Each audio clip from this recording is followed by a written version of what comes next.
Hi everyone. This is a quick look at my currently very work in progress strategy game that, well, is currently called Underground Island Railway. Now, what's the game about?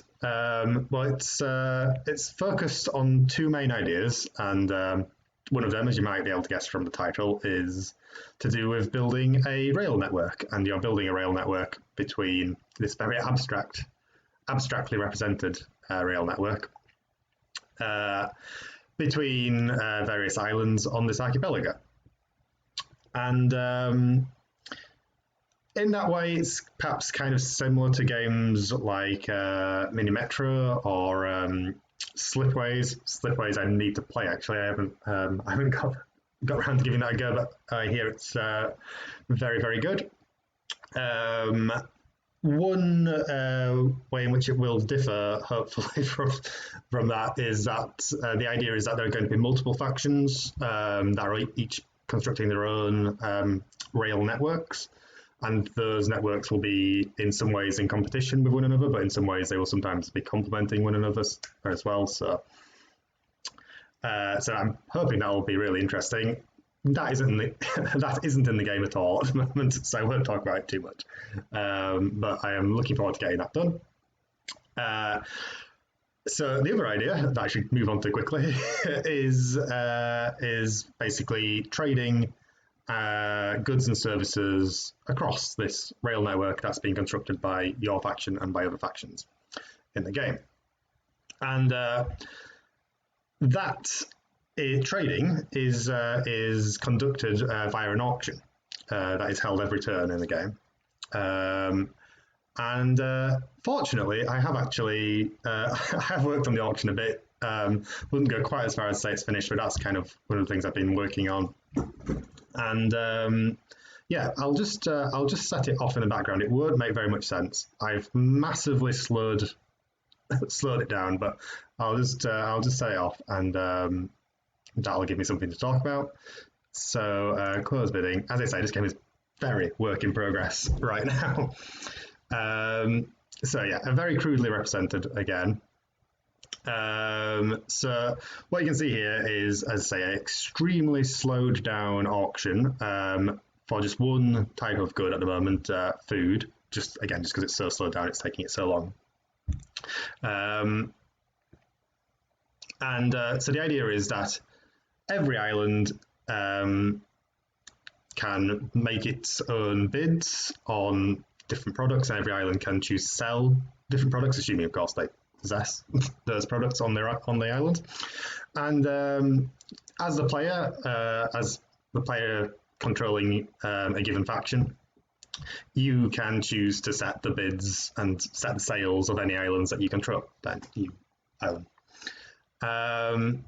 As you might expect, within the auction, which is all done kind of automated and is all done massively quicker than what is happening right now, it happens, generally speaking, over the course of a few milliseconds. What happens is, obviously, buying islands that are trying to buy a good are obviously trying to buy the good for as cheap as they possibly can, and selling islands are trying to sell their goods for as much as they possibly can.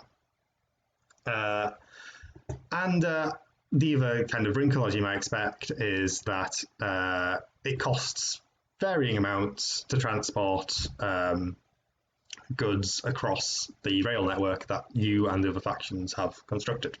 So the price of goods will be affected by the localized supply and demand in any given region and individual island, as well as the kind of the topology of the rail network that you've constructed.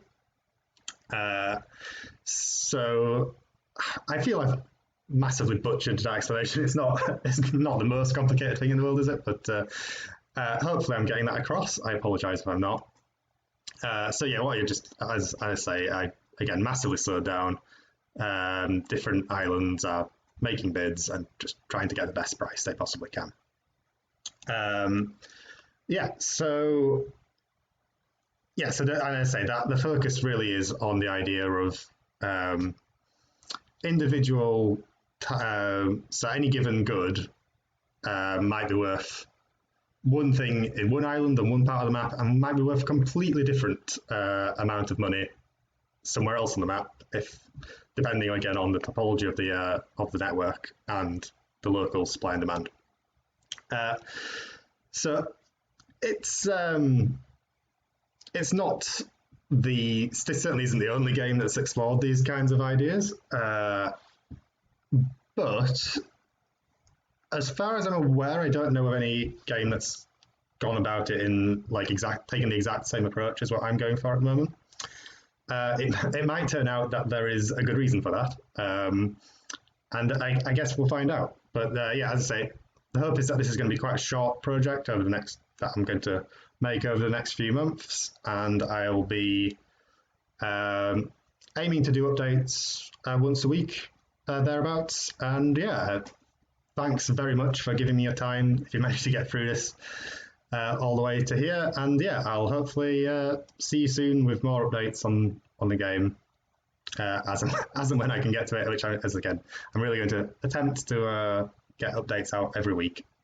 Okay, so thanks very much for listening, and see you soon, hopefully.